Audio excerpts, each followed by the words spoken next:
The East is going to be the New York Knicks. With the addition of Mikal Bridges and Cat, are we looking at a championship team or no? What's your thoughts on that? I think they're in the mix. I really do. And I love what they can do on the perimeter defensively against a team like Boston. So if you're looking at how you're going to slow down, like there were some matchups in the East last year. I'm like, you're going to start with Caleb Martin on Tatum. Okay, but now Tyler Hero's checking Jalen Brown off the tip. I was like, dude. So the Knicks don't have that issue. They've got OG, they've got Mikal. So that's two guys, size-wise, defensive resumes that you would think would be able to at least, guys always, how it is. Guys still get their points, but it's like, was there any resistance involved whatsoever during the playoffs? And look, I'm not the biggest Cat guy. I don't have posters of him at home, but I would say based on fitting a need, and then, even though DiVincenzo's like turned into a Hall of Famer this summer, I loved what he did at the end of the year last year. This dude's talking about it. I'm like, whoa. I got to go back on synergy here. He probably was going to get lost in this perimeter shuffle for minutes. So the Knicks are like, okay. Could be a good thing that he got moved, honestly, with the wings. But we were robbed of the Villanova documentary. We were robbed, Ryan. Now, this is part of the story as well. This makes the documentary a little bit more entertaining now. I don't know if it does. I feel like hoop stocks get greenlit all the time, so we're not, it's going to work out for them. Maybe, I don't know, there might have been other guys on the team who were like, at least we got one of these Nova guys out of here. But we brought another guy in. That's a good point, actually. Over it. That was an emphatic, I know that it was a yes. I just really like that Cat. I mean, we can play the game of like Cat, New York City, or whatever, but like it's not, he had the keys to a franchise's #1 pick for a long time. He put up huge numbers, like Hall of Fame numbers. I still resist the best shooting big of all time. I think that's a little disrespectful of KD and Dirk, but we'll get into that another day because I think dribbling into pull-ups is a little tougher than just catch and shoot outside all the time. But look, he buries it unless it's the Mavericks. So his fit for what they needed as a stretch five, and if Mitchell is back and healthy, the option of the 4-5, I really like it for them. And look, Bridges might have 4 points one night and play an awesome game. There you go. OG is, OG's capable of hitting a bunch of corner threes, and I don't know how great he is like putting it on the floor and creating on his own, but he's had some big games. And Brunson, you want to talk about shattering any ceiling you could ever have for a player. So I like them better than Milwaukee. I like them better than Philly. I think what this front office has done in such a short amount of time is remarkable. The depth is my only problem with that. Well, yeah, obviously it won't be Cat, it won't be Jalen, but do you see a world where either Mikal or OG comes off the bench to give them some juice coming off the pine?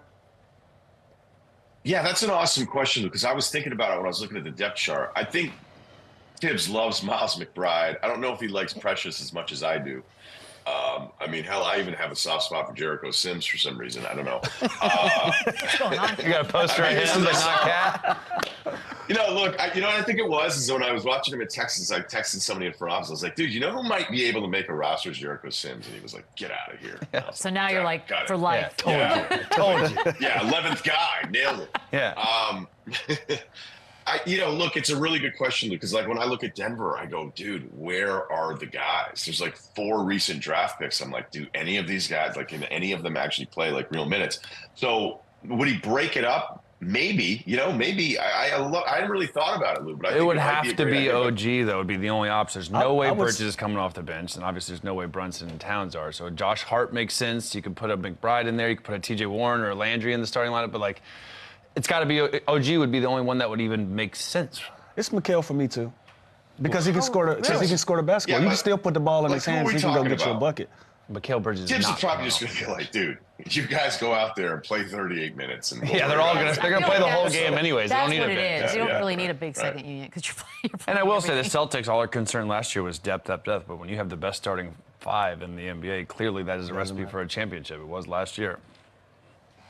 Yeah, when I look at the depth stuff, I probably can get a little too carried away with it because then I'm like, where? I don't even know if number 8 can play, right? When I go through all of the stuff. And that's bad. But in the playoffs, I'm sitting here worried about Denver's depth, and I go, am I overrating my concern about, Beetle, all right, good. Just relax, right? It's going to be, they're going to be good. Gonna take the day off now. Yeah, take the day off. Yeah, Ryan, moving on to the Western Conference, you talked about earlier, you love OKC, as do I. Have them coming out of the West. Love the pieces they added. Did you see Hartenstein just broke his hand or something? He's out a couple weeks. 5-6. SGA MVP status last year took off. Jalen and Chet, budding stars. Is this team still too young, or are they built for a championship right now? No, they're not. I mean, normally I would totally agree with you. You go through the history of young basketball teams that did well there in the regular season. You're just like, I mean, there's a couple outliers, but traditionally decades and decades of results have told us that young teams. But the thing is, they already had the 1 seed in a brutal top of the West last year with 57 wins. If Jalen Williams, number one, I think his first run to the playoffs wasn't great, was inconsistent. If he's a little bit more seasoned, feels a little bit better, they probably win that Dallas series. Or if, PJ and Derek Jones don't turn into Steph Curry. So there's a bounce here or there where they're in the NBA Finals already. So I think building off of that, and I didn't even realize that Hart news until you just told me this morning. So what I loved about what they did is they really needed another option offensively, which seemed shocking. Maybe it's Kason Wallace, who showed us something last year, but Caruso's like a knockdown shooter. We know he's first or second team All-NBA defense, and the glaring statistical thing that they had that wasn't positive, because the rest of the statistical resume was like incredible for him, is that their rebounding rate was like 28th in the league. They just weren't getting balls because Chet, as much as we like him, he's just getting it handed to him certain nights and certain matchups, and to ask him to be the 5 all the time, like that's what I loved about the Hartenstein acquisition. So they really addressed a couple things there. So I think they're better. It may not reflect that in the record, but I think they addressed a serious weakness, and I think it'll be the floor of the younger players getting a little bit more season makes them even better too. So we know they're going to be a top 3 team, at least in the Western Conference, let's say. Now, that means you get 2 All-Stars. Who's the second All-Star this year, Chet or Jalen? And by the way, it's Kason, not Kaysen. I learned some new stuff today too. Is it Kason? No Is it Kason Wallace? Thank you, Ryan, for making him smarter. I didn't know. Thought it was Kaysen. No, it sounds better. Kason sounds cooler, anyways. Yeah, I don't know. That's what I thought it was. I mean, sometimes I'll wait like 3 years. Remember Dan Gadzuric? Yeah. It was like 8 years later. I was like, thanks, dude. You're like, what? Yeah. Like we saw a dip on our viewers. Pick it back up. Let's see. I think one of the things that when I look at the rest of those teams, like, I just think they're more complete. And if we're talking about the second All-Star for it, it's Jalen Williams. I think he's on the cusp of being pretty special as a scorer. Well, I love that. Maybe this will answer your question, because the Thunder, they have 5 potential first-round picks in the upcoming draft. If there's it's a star, unfair. That's ridiculous. But if there's a star out there that they should take a serious look at, who would be the star that they could add? Wait, you mean, in like the trade market or something like that? Absolutely. Like, what's their need to even get even better than they already are? God, I don't know. I don't know. I mean, like, they didn't even want to go after a center last year while Dallas, went for it with Gafford and the PJ acquisition. And it appeared like, I've always kind of liked Gafford a little bit. Like, I understand, you're not going to be sitting there inducting him into the Ring of Honor for a franchise at any point, but like, he's a really nice player. And, that's the kind of guy, based on the price. Like, here's Presti, which is Presti has gift cards in his pocket, and he's like, I still don't want to use them. So he didn't want to use them last year. Weird. Yeah, I don't know. If I say like, hey, who's the big star that they can throw 3 picks at? I just wonder if Presti's like, well, I may not re-sign him, so do I really want to use 3 first? And by the way, they were just good enough, like right there, good enough to almost have already done it. And just to be totally transparent, I definitely forgot the second All-Star question, and I can't believe I figured out what you would ask me as I stalled for 10 seconds. And that, ladies and gentlemen, is how you do television. That was a lesson. I will say, I think they got the 2 pieces that make them better. Hartenstein and Caruso are 2 players that are So what are you going to do with all the picks? They know their roles. Let's say this. Like, sorry, Chandler, but like, we'll just throw out a name for like the exercise. What if Miami's not good, which is always shocking because Spo's so good, and they go, we're not re-signing Jimmy Butler anyway, he's 35 years old or whatever. Like, can somebody give us a couple late first for him? Like, would you OKC wouldn't even, I don't even think they'd want to do that. I don't think you consider it. I think Because that it would stunts screw the up growth of everything. Jalen. Yeah. I think they just keep doing So exactly there's what no they're one. doing. I mean, I guess realistically, It'd have to be a really, really good role player. I don't think you add any more. all kinds of preseason love to do, but the Celtics, we have to start there. Your Celtics. It's hard to believe because there were so many haters. I guess myself was included last season. I didn't think they would get it done. They most certainly did. We never talked about that, by the way. You Shut were up. such a I hater just on the admitted it. Celtics. I'm authentic. But is it possible that they will be better this year than they were last? I don't know if the record will be better. You win 64 games. You could argue they actually played below that. I mean, they smoked everybody in the East. They won the conference by 14 games. And as they were putting together this historic statistical season, I know, watching them all the time, I was like, are they going to get weird, though, late in some of these playoff games offensively? Because I kept seeing it happen in the regular season games, but it was never this fatal flaw. And you could argue it happened twice in the NBA Finals, and it still didn't matter. It was such a bad matchup for Dallas because Dallas was going to get spaced out in a way that they hadn't really had to face yet. And I think the only thing that gets in their way is just complacency. The Porzingis injury. I think for 3 years I've been wondering how much longer can Al Horford go, and he continues to go.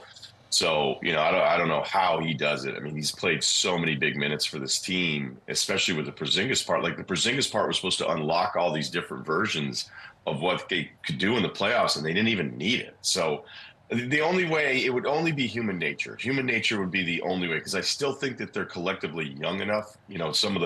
I understand Drew and Al, but I still think the core pieces of Tatum and Brown, who play all the time, and White is young enough, that they should still be motivated to put this thing together. So I picked OKC just because I think it's so hard to repeat, but I think they meet in the finals, and I might be wrong. I think that's a fun finals. It's funny you say that too, because as sports nerds, we're always like, oh, the hangover after a championship. Whether you buy into that or not is one thing, but the fact is you have Jason Tatum, who was by all means disrespected, at least in a lot of people's minds over the course of the summer. Jalen Brown, who was also disrespected, not being chosen, all of the things that went down with that. You couldn't have handed them more motivation. Are we looking at a Tatum MVP type season? And is it possible he is going to get an MVP? Whenever I look at MVP voting, I think that you have to kind of look at them. Hey everyone, welcome back to HoopZone Sport News, and today we're diving into some hot Knicks talk. The Knicks have made some serious moves this offseason, adding players like Mikal Bridges and Karl-Anthony Towns. So, the big question is, are the Knicks serious contenders for the NBA championship this year? Let's break it down. With Bridges and Towns in the mix, the Knicks have definitely elevated their game. Let's start with their defense. Mikal Bridges is a defensive beast on the perimeter.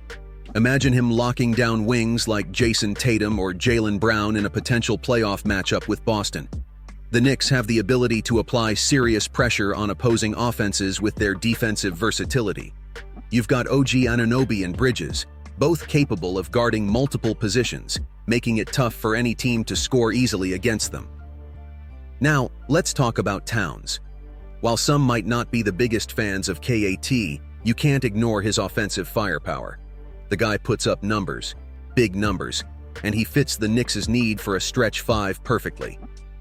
If they can balance the dynamic between Catty and Mitchell Robinson, who holds it down defensively, this front court could be one of the most balanced in the league. Don't forget about Jalen Brunson, who's absolutely shattered expectations since joining the team. He's the glue that holds this offense together and can score on any given night. But let's be honest, the Knicks' depth is still a bit of a concern. Can their bench provide enough firepower in critical playoff moments? Miles McBride has promise, but will he and others be enough to keep the Knicks rolling against deeper teams like Boston or Milwaukee? That's something we'll have to watch out for. So, are the Knicks a championship-caliber team? I think they're right there in the mix. They might not be the absolute favorites, but with their elite defense and offensive pieces, they can definitely make some noise in the playoffs. I personally like their chances against teams like Philly and Milwaukee. If they stay healthy and manage their depth, this Knicks squad could be a dark horse in the Eastern Conference. But what do you think? Are the Knicks truly ready to make a deep playoff run, or do they still need more pieces to challenge the top teams in the league? Drop your thoughts in the comments below. And if you enjoyed this breakdown, Make sure to smash that like button, subscribe to HoopZone Sport News, and hit the notification bell so you never miss an update on your favorite teams. Let's keep the conversation going. See you in the next video.